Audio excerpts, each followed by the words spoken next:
صلى الله عليه وعلى آله وصحبه وسلم تسليما كثيرا كثيرا أما بعد. பிரியமான சகோதரர்களே, பொதுவாக ஒரு சில நபர்களுக்கு சில கஷ்டங்கள், வேதனைகள், துன்பங்கள், துயரங்கள் வந்துவிட்டால் உடனே அவர்கள் சொல்லக்கூடிய வார்த்தை, அல்லாஹ் என்னை சோதித்து விட்டான், அல்லாஹ்வுக்கு கண்ணே இல்லையா, ஏன் என்ன மட்டும் இப்படி சோதிக்கிறான், ஏன் என்னை இப்படி வதைக்கிறான், நான் தான் இவனுக்கு கிடைச்சேனா, அல்லாஹ்வுக்கு கண்ணே கிடையாதா, இப்படி எல்லாம் சொல்வார். ஆனால் நபிகள் பெருமானார் ஸல்லல்லாஹு அலைஹி வஸல்லம் அவர்கள் சொல்கிறார்கள், உங்களுக்கு ஏதேனும் ஒரு பிரச்சனை வந்துவிட்டால், ஏதேனும் ஒரு சோதனை வந்துவிட்டால், ஏதேனும் துக்கம் நிகழ்ந்து விட்டால், ஏதாவது ஒரு இழப்புகள் ஏற்பட்டு விட்டால், ஏதாவது ஒரு சோதனைக்கு உள்ளாக்கப்பட்டால், நோய்வாய்ப்பட்டு விட்டால், இழப்புகள் நேரிட்டால், நீங்கள் என்னை நினைவு கூறுங்கள், உங்களுடைய பிரச்சனைகள் எல்லாம் அது சர்வசாதாரணமாக ஆகிவிடும் என்பதாக ரசூலுல்லாஹி ஸல்லல்லாஹு அலைஹி வஸல்லம். இன்னைக்கு உலகத்தில் எத்தனை தலைவர்கள் இருக்கிறார்களோ அத்தனை தலைவருடைய வாழ்க்கை எடுத்து பாருங்கள். அந்த தலைவருடைய வாழ்க்கை அல்லது அவர்கள் வாழ்ந்த விதங்கள் அல்லது அவர்கள் பொது உடைமைகளுக்காக வந்தது எல்லாம் பார்த்தீங்கன்னா அவங்களுக்கு ஏதாவது ஒரு ஸ்பெஷல் இருக்கும். அல்லது அவர்களுக்கு ஏற்பட்ட இழப்புகளை பிறருடைய இழப்போடு ஒப்பிட்டு பார்க்கும் பொழுது அது விமர்சனுக்கு உள்ளாக்கப்பட்டதாகவே இருக்கும். பெரியாரையும் கூட விமர்சிக்கக்கூடியவர்கள் உண்டு. பெருசா விமர்சிச்சா என்ன சொல்லுவாங்க, சின்ன வயசு பிள்ளை என்ன செஞ்சாரு, கல்யாணம் பண்ணிட்டாரு. எத்தனை தலைவர்கள் இருந்தாலும் அவருடைய பர்சனல் விஷயத்தில் யாரும் தலையிட வேண்டிய அவசியம் இல்லை. ஆனாலும் அவருடைய துன்பங்களை கணக்கில் எடுத்துக்கொண்டு ஒரு ஆறுதல் தேட யாராக இருப்பினும் அது அந்த ஆறுதல் அடைய முடியாது. ஆனால் நபிகள் பெருமானார் ஸல்லல்லாஹு அலைஹி வஸல்லம் வாழ்க்கை வரலாறை நீங்கள் எடுத்து பார்த்தால், எந்த துன்பம் உங்களுக்கு நேரிட்டாலும் அந்த துன்பத்தை நபியோடு ஒப்பிட்டு பார்த்தால் உங்களுக்கு என்ன செய்யப்படும், அந்த துக்கம் களைந்து போயிடும். எப்படின்னு பார்க்கலாமா? நிறைய விஷயம் சொல்லலாம், ஆனாலும் ஒரு சில விஷயங்களை தொட்டு செல்லலாம் நினைக்கிறேன்.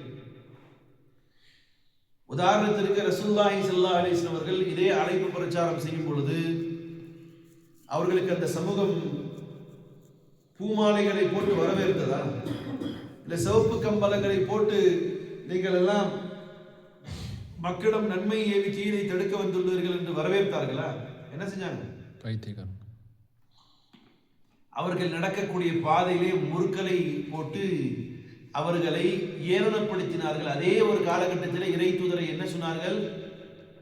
அஸ்ஸாதிக் அல் அமீன் என்றெல்லாம் சொன்ன சமூகம் அவர்களை எப்படியெல்லாம் துன்புறுத்துச்சு. நவுதுபில்லா பைத்தியக்காரன் என்று சொன்னார்கள், மஜ்னூன் பைத்தியக்காரன் சொன்னார்கள், சூனியக்காரர் என்று சொன்னார்கள், இன்னும் கவிஞர் என்று சொன்னார்கள். இப்படியாக பல்வேறு விதமான பெயர்களை யாரு கொடுத்தார்கள்? இறை தூதர் ஸல்லல்லாஹு அலைஹி வஸல்லம் சொன்னார்கள். எல்லாம் வரலாற்றிலே செவிமடுத்திருப்பீர்கள். ஆண்கள் மாத்திரமல்ல, பெண்களும் கூட இறை தூதருடைய அழைப்பு பிரச்சாரத்திற்கு முட்டுக்கட்டாக இருந்தது மட்டுமில்ல, கொடுமை நிகழ்த்திய வரலாறுகளும் இல்லை. நீங்கள் எல்லாம் படித்திருப்பீர்கள். நபி ஸல்லல்லாஹு அலைஹி வஸல்லம் அவர்கள் பைத்துல்லாவுக்கு, அல்லாஹ்வுடைய இல்லத்திற்கு போகக்கூடிய அந்த இடம் காட்டுறாங்க. அல்லாஹ் தான் அறிவான். ஒரே ஒரு ஜன்னல் மட்டும் திறந்திருக்கும். பாபு சலாமுக்கு போற வழியில லெஃப்ட் சைடில் அந்த ஒரு இடம் மட்டும் ஏன் விடணும்னு தெரியல. ஆனாலும் நிறைய பேர் சொல்லுவாங்க, அந்த ஜன்னல் வழியாக தான் நபி ஸல்லல்லாஹு அலைஹி வஸல்லம் அவர்கள் மீது ஒரு பெண் குப்பை கொட்டி கொண்டிருந்தால், அனுதினமும் கொட்டி கொண்டிருந்தால் என்பதை சொல்வார்கள். நம்ம பெண்களும் கூட இறை தூதரை இழிவுபடுத்தக்கூடிய நிலைகள். நம்மளை யாராவது இழிவுபடுத்தானேன்னு சொல்லலாம். சார், நீங்க சத்தியத்தை சொன்னதுக்காக உங்களை இழிவுபடுத்துறாரு, அசிங்கப்படுத்துறாரு. உங்க மேல யாராவது குப்பை கொட்டி இருப்பாங்களா? சொல்லுங்கத்தா. உங்களை விமர்சிச்சிருப்பாங்க. நஜாத்காரன், தௌஹீத்காரன், அவன் இவன் ஏதாவது சொல்லி உங்களுக்கு பெயர்களை வச்சிருப்பாங்களே தவிர குப்பை கொட்டியது உண்டா? ஆனால் நபிகள் பெருமானார் ஸல்லல்லாஹு உயர் குலத்தை சார்ந்தவர், அவங்களுடைய தாத்தா பாட்டன் எல்லாம் யாராக இருந்தவர்கள்? ஊர் தலைவர்களாக இருந்தவர்களாக இருக்கும் பட்சத்திலும் கூட அவர்களை ஏளனப்படுத்தியதெல்லாம் பார்த்தோம். நபி ஸல்லல்லாஹு அலைஹி வஸல்லம் உச்சகட்ட கொடுமைன்னு சொல்லலாம் ஷுப பனி ஹாஷிம். நபி ஸல்லல்லாஹு அலைஹி வஸல்லம் அவர்களை பைக்காட் பண்ணாங்க ஊரை விட்டு. இன்னைக்கு சாதாரணமாக யாராவது பேசுற அல்லது அவரை இழிவுபடுத்துறாங்க இல்லை அவரை கொஞ்சம் ஓரம் கட்டுறாங்கன்னா மனசு நொந்து போய் நான் இப்படி இருந்தேன், என்ன இப்படி பண்றாங்க, என்ன ஓரம் கட்டுறாங்க, என் குடும்பத்தினர் தள்ளி வைக்கிறாங்க, எனக்கு கண்ணியம் கொடுக்கறதெல்லாம் சொல்றாங்க. ஆனா நபி ஸல்லல்லாஹு அலைஹி வஸல்லம் வரலாறுல பாருங்க, சொந்த ஊர் மக்களே நபி என்ன செஞ்சாங்க, ஷோபே பனி ஹாஷிம்ல பள்ளத்தாக்குல போட்டு வச்சு சாப்பாடும் கூட கொடுக்கூடாது. யார் அவரை கூட போய் ஹெல்ப் பண்ணாலும் அவரும் அவரை சார்ந்தார். அதனால ஊரு பக்கத்துல வச்சு என்ன செய்ய முடியல, ஊருக்காரங்க சொந்தக்காரங்க அவங்க கூட பேசக்கூடாது, பழகக்கூடாது. எத்தனை மாதங்கள் பெருமானார் கஷ்டப்பட்டார். எந்த அளவுக்கு சொன்னா உணவு இல்லாமல் சஹாபாக்கள் இலை தலைகளை சாப்பிட்டார்கள். இன்னும் வரலாற்றில் எழுதக்கூடியவர்கள் ஹதீஸ்ல வருகிறது, சில சஹாபாக்கள் இலை தலையை சாப்பிட்டதனுடைய விளைவாக ஆடு புழுக்க போடுற மாதிரி இவங்க புழுக்க போட்டிருக்காங்க. குழந்தைகள் பசியால் கதறி அழுகும் பொழுது அவர்களுக்கு உணவு இல்லாமல் காய்ந்த கடக்கக்கூடிய தோள்களை எடுத்து அதனை காய்ச்சி அதில் இருக்கக்கூடிய தண்ணீரை குடித்ததான் வரலாறு. அப்படி யாராவது கஷ்டப்பட்டுருக்கோமா? நபியினுடைய கஷ்டம் உங்களுக்கு என்ன நேரிட்டாலும் நபியை கொண்டு போய் நிப்பாட்டுவாங்க. ரசூலுல்லாஹி ஸல்லல்லாஹு அலைஹி வஸல்லம் அவர்கள் தன்னூர் மக்களே, தன் சொந்த பந்தங்களை, முதன்மையாக தன்னுடைய சொந்த பந்தம், தன் ஊர்வாசிகள், தன் குலத்தினுடைய மக்கள், தன் குடும்பத்தினர்களே நபிகள் ஸல்லல்லாஹு அலைஹி வஸல்லம் அவர்கள் என்ன செய்ய போறாங்க, கொலை செய்ய முற்படும் பொழுது ஆரை சவரிலே போய் ரசூலுல்லாஹி ஸல்லல்லாஹு அலைஹி 3 நாள் தஞ்சம் புகுந்து இருந்தாங்களே, அது மாதிரி யாராவது உண்டா? எதிரிகளால், துரோகிகளால் ஒரு தனிமை அறையிலே அடைக்கப்பட்டு கஷ்டப்படக்கூடியவர்கள் நினைக்கிறா? இல்லை. இன்னும் ஒருபடி மேலே போனால் ரசூலுல்லாஹி ஸல்லல்லாஹு அலைஹி வஸல்லம் அவர்கள் நம்ம நபியை பற்றிய ஒரு உயர்நிலையில இருந்தவர்களாகவே நினைப்பது கூடாது. அவங்களுடைய முழு வாழ்க்கையும் கஷ்டம் கஷ்டம் கஷ்டம். காரணம் என்ன தெரியுமா? பின்னால் வரக்கூடிய நபியினுடைய உம்மத் சமூகத்தை சார்ந்த ஒருவர் வர்றா, என்னை விட என் தூதர் நல்லா வாழ்ந்துட்டாருங்கிற பேரும் கூட திங்கிங் கூட வராத அளவுக்கு பெருமானார் ஸல்லல்லாஹு அலைஹி வஸல்லம் அவர்கள் கஷ்டமான வாழ்க்கையை வாழ்ந்தார்கள். உதாரணத்துக்கு எடுத்துக்கொள்ளுங்க, ஜங்கு பத்ருடைய யுத்தத்தில் பெருமானார் எவ்வளவு கஷ்டப்பட்டாங்க. வார்த்தைகள் உங்களுக்கு 2-3 நாளுக்கு முன்னாடி சொல்லியிருப்பேன். என்ன சொன்னாங்க? யா அல்லாஹ், என்னுடைய 15 வருஷத்தினுடைய சேமிப்பு இவர்கள், ஒரு கால் நான் இவர்களை இழந்து விட்டால் உன்னுடைய பெயரையும் கூட சொல்வதற்கு உலகத்திலே யாரும் இருக்க மாட்டார்கள் எல்லாம் வேண்ட அழுத அழுகைக்கு அபூபக்கர் சித்திக் என்ன சொல்றாரு? ஹஸ்புக் ஹஸ்புக் ஹஸ்புக், போதும் போதும் போதும் போதும் நபியே போதும் என்று அவருடைய உயிர் தோழர் சொல்லியிருப்பார்னா நபியுடைய வருத்தம் எவ்வளவு இருந்திருக்கும். அவர்கள் இதெல்லாத்தையும் காட்டிலும் இன்னைக்கு சில இழப்புகள் யாராலும் சகித்துக் கொள்ள முடியாது. அது யாரும் கம்பேரிசன் பண்ண முடியாத அளவுக்கு ஆகும் பொழுதும் கூட அந்த இழப்பிற்கு முன்னாலும் கூட இறை தூதருடைய இழப்பை கொண்டு போய் நிப்பாட்டும் பொழுது அந்த இழப்பு சர்வசாதாரணமாக பெருமானார் ஸல்லல்லாஹு அலைஹி வஸல்லம் குழந்தையினுடைய காலகட்டத்தை யோசித்து பாரு. இன்னைக்கு ஒரு புள்ள அவங்களுடைய பேரண்ட்ஸ் மௌத் ஆயிட்டாங்கன்னா இந்த சமூகம் அனாதையாயிட்டானே அப்படிங்கிறாங்க. சின்ன வயசுலயே போயிட்டானே இவன், சின்ன வயசுலயே விட்டுட்டு போயிட்டானே அவங்க அம்மா, சின்ன வயசுலயே அப்பா விட்டுட்டு போயிட்டானே அப்படின்னு சொல்லி கதறக்கூடியவர்கள் உண்டு. அந்த கதறலும் கூட இறை தூதருடைய வாழ்க்கை வரலாறு எடுத்து பார்க்கும் பொழுது அந்த கதறல்கள் ஒண்ணுமே இல்லாம போயிடும். எப்படி தெரியுமா? பெருமானார் ஸல்லல்லாஹு அலைஹி வஸல்லம் அவர்கள் இந்த உலகத்திற்கு வருவதற்கு முன்னால் அவருடைய இரத்த உறவாக யார் இருந்தார்? நபி பிறப்பதற்கு முன்னாலே நபி ஒரு அனாதையாக தான் பிறந்தார்கள். காரணம், நபி ஸல்லல்லாஹு அலைஹி வஸல்லம் அவர்கள் தாயுடைய வயிற்றிலே இருக்கும் பொழுதே அவருடைய தகப்பனார் பேர் என்னது? அப்துல்லா. அல்லாஹ்வுடைய அழைப்பை ஏற்றுக்கொண்டார். இப்போ நபி வரும்பொழுது எப்படி வராரு? தாய் இல்லாத பிள்ளையா தான் வராரு. சரி, வளர்ந்த விதம் உயர் குலத்தை சார்ந்தவர், ரொம்ப ரொம்ப பரபரப்போடு ஆதிக்கத்தோடு செல்வ செழிப்போடு வாழுகிறாரா? அதுவும் கிடையாது. ஏறத்தாழ 6 வயது இருக்கும் பெருமானார் ஸல்லல்லாஹு அலைஹி வஸல்லம் அவர்களுக்கு தாயும் இழக்க நேரிடுகிறது. யாரும் நபியை பார்த்து என்னை விட நபி நல்லா இருந்தாங்கன்னு சொல்லவே முடியாது. யாரையும் சொல்ல முடியாது. என்னை விட நபி நல்லா இருந்தாங்கன்னு சொல்ல முடியாது. எல்லாருடைய வாழ்க்கையும் நபியோட கம்பேரிசன் பண்ணா நாம் நபியை விட நல்லதா வாழ்றோமே தவிர நபியை விட சூப்பரா வாழ்ந்தோம்னு சொல்லவே முடியாது. நபியை விட கஷ்டப்பட்டோம்னு சொல்ல முடியாது. காரணம், நபிகள் பெருமானார் ஸல்லல்லாஹு அலைஹி வஸல்லம் தாயார் என்ன செய்யறாங்க, மக்கால இருந்து மதீனாவுக்கு சொந்த பந்தங்களை பார்த்துட்டு வரலாம் அப்படின்னு சொல்லிட்டு போயிட்டு திரும்ப வரும் பொழுது உம்மே ஐமன் அவருடைய அடிமை பெண்ணோடு வராங்க. ரிட்டர்ன்ல பெருமானார் ஸல்லல்லாஹு அலைஹி வஸல்லம் தாயார், அந்த இடத்துடைய பேர் அபுவான்னு சொல்லக்கூடிய ஒரு இடம். மக்கால இருந்து மதீனாவுக்கு வர வழி, அந்த மதீனால இருந்து மக்கால இருந்து வரும் கொஞ்சம் அந்த காலத்துல அந்த ஒரு வழி இருந்துச்சு, இப்ப அது இல்லை. அந்த வழியாக வரும் பொழுது 3 பேர் வர்றாங்க. 3 பேர் தான் பயணம் செய்ய முடியும் ஒட்டகத்துல. ஒரு ஒட்டகத்துல போயிட்டு அபூ தாலிப் கிட்ட பர்மிஷன் வாங்கிட்டு போயிட்டு வர்றாங்க. போயிட்டு வரும் பொழுது நபியும் நபியுடைய தாயாரும் அடிமை பெண்ணு வர்றாங்க. அபுவாங்கிற இடம் ஒரு சின்ன சின்ன குன்று மலை, சின்ன மலைன்னு வச்சுக்கோங்க, ஏறி இறங்குற அளவுக்கான ஒரு மலை.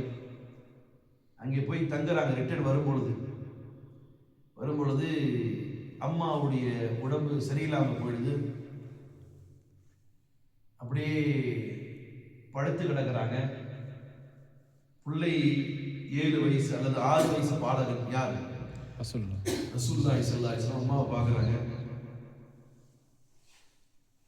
அம்மாவுக்கு என்னமோ நடக்குது. என்ன நடக்குதுன்னு நபிக்கு தெரியாது. சின்ன வயசு குழந்தை. அம்மாவை பார்க்குறாங்க. அம்மா ஒரு மாதிரியா கிடக்குறாங்க. மூச்செல்லாம் ஒரு மாதிரியா போகுது. என்ன செய்ய முடியும்? கொஞ்சம் யோசிச்சு பாருங்க. ஒரு ஆளும் அங்கே நடமாட்டம் இல்லாத இடம். கருப்பு பாறைகள் மட்டுமே பயணத்திலே காட்சியளிக்கக்கூடிய இடம். 3 பேர் அந்த இடத்துல, ஒரு ஆள் கூட கிடையாது. அம்மாவுக்கு மனசுல பட்டுருச்சு, நான் என்ன செய்வேன், மௌத்தாக போகிறேன். அவங்க சொன்ன வார்த்தை என்ன?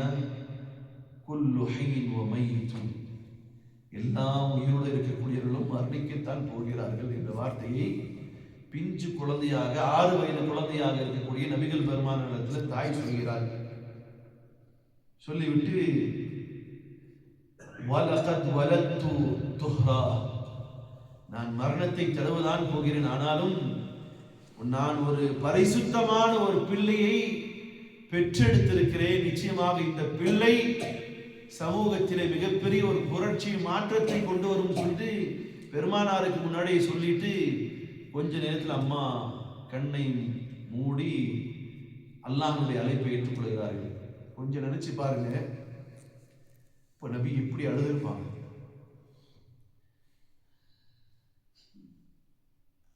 உம்மே ஐமன் என்ன செய்கிறார்கள், நபியை கூப்பிட்டு, சின்ன குழந்தை தானே, 6 வயசு குழந்தை எப்படி இருக்கும், கூட்டிட்டு கீழே அந்த பாறையிலேருந்து மலையிலிருந்து கீழே இறங்கி வர்றாங்க. வாண்டு கையை பிடிச்சிருக்கிறாங்க. அவங்களுக்கே ஒரு ஆறுதல் சொல்லுவாங்க. ஏன்னா கூடவே இருந்தவங்க. திடீர்னு மரணம். கல்லெல்லாம் எடுத்து அடுக்கி குழியை தோண்டி நபியுடைய தாயாரை உள்ள அடக்கம் செய்யறாங்க. அதுக்கு முன்னாடி நபி ஸல்லல்லாஹு அலைஹி வஸல்லம் போய் அம்மா மேல அப்படியே படுத்து சொன்னாங்க, அம்மா நீ மட்டும்தானம்மா எனக்கு ஆறுதலா இருக்கிற, யாருமா எனக்கு இருக்கிறாங்க, எனக்கு நீதானே, உன்னை விட்டா எனக்கு யாருமா இருக்கிறாங்க, என்ன தகப்பனும் இல்லை, அண்ணன் தம்பி அக்கா தங்கச்சி கிடையாது, அம்மா நீ தானம்மா எனக்கு அழுகிறார். பெருமானார் உம்மை கையை பிடித்திருக்கிறார்கள். கையை தட்டி விட்டு நபி அழுது கொண்டே நம்பி தாயார் மீது கடத்து கிடக்கிறாங்க. அம்மா நீ தாமா எனக்கு, உன்னை விட்டா எனக்கு யாருமா இருக்கிறான்னு அழுகிறார் பெருமானார். நபிக்கு நேர்ந்த சோகம். நபி பிறக்கும் பொழுதே அனாதையாக பிறந்தார். கொஞ்சம் காலம் தாயோடு இருக்கிறவரையும் கூட அல்லாஹ் என்ன செய்யல, எந்த ஒரு அனாதையும் நபி நல்லா வாழ்ந்தாரேன்னு சொல்ல முடியாது. நபியுடைய சிறு வயசிலேயே தாயும் கூட இழந்த பெருமானார் ஸல்லல்லாஹு அலைஹி வஸல்லம் அவர்கள் உம்மு ஐமன் அவரை இழுத்துக் கொண்டு வருகிறார். ஆறுதலும் சொல்ல முடியவில்லை. நபியை ஏற்றிக்கொண்டு இரு பகல்கள் இரவில் கடந்து மதீனாவுக்கு வருகிறார்கள். அதற்கு பிறகு நிறைய சோகங்கள் எல்லாம் நடந்திருக்கிறது. இன்னும் சொன்னா என்னால தாங்க முடியல. பெருமானார் ஸல்லல்லாஹு அலைஹி வஸல்லம் அவர்கள் ஏறத்தாழ 63ல 6 கழிச்சு எத்தனை வருஷம் ஆச்சு? 57 ஆண்டுகள் கடந்து ஹஜ்ஜத்துல் விதாவில் நபி ஸல்லல்லாஹு அலைஹி வஸல்லம் அவர்கள் மதீனாவிலிருந்து மக்காவுக்கு வருகிறார்கள் ஹஜ்ஜுக்காக. அப்படி வரும்பொழுது நபி மக்காவுக்கு முன்னாடியே அபுவாவின் பக்கமாக தன்னுடைய வாகனத்தை ஓட்டுறார். ஓட்டிட்டு போன பெருமானார் அபுவாங்கிற அந்த இடம் வரும்போது சில சஹாபாக்கள் மட்டும் நபியோட வர்றாங்க.